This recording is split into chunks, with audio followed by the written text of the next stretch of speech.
કેશોદના સોદરડા GIDC વિસ્તારમાં આગ લાગવાની ઘટના સામે આવી છે, જેમાં જીઆઈડીસી વિસ્તારમાં આવેલ વનરાજ કોર્પોરેશનના ગોડાઉનમાં આગ લાગી છે. જીઆઈડીસી વિસ્તારમાં આવેલ બારદાનના ગોડાઉનમાં આગ લાગવાની ઘટના બની છે. વહેલી સવારે ગોડાઉનમાં આગ લાગેલ હતી, જેથી નુકસાન થયું છે. આગને કાબૂમાં લેવાના પ્રયાસો ફાયર વિભાગ દ્વારા હાથ ધરવામાં આવ્યા હતા. ફાયરની 3 ટીમ ઘટના સ્થળે પહોંચી આગ કાબૂમાં લેવા પ્રયાસો હાથ ધર્યા હતા. લાડાણી ભરતકુમાર ડાયર સોંદડા ઉદ્યોગનગરમાં મારો ગોડાઉન આવેલો છે. ત્યાં આગ લાગેલી છે. મને સોંદડા અહીંથી ને રસ્તામાંથી ને બીજા લોકો નીકળ્યા હતા, એને કીધું કે તમારા ગોડાઉનમાં કંઈક ધુવાળા નીકળે છે. એટલે અમે તરત તાત્કાલિક આવ્યા 4 વાગે. તો અહીંયા ગોડાઉન આખું સળગતો હતો. આશરે નુકસાની 50 થી 60 લાખ રૂપિયા. મારું નામ સુધીરભાઈ Joshi, station fire officer, Keshod નગરપાલિકા.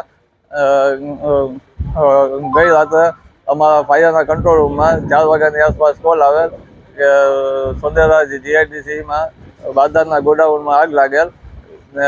હજુ 4-4.5 કલાક ઉપર કામગીરી કરેલ છે અને હજુ કામગીરી ચાલુ છે.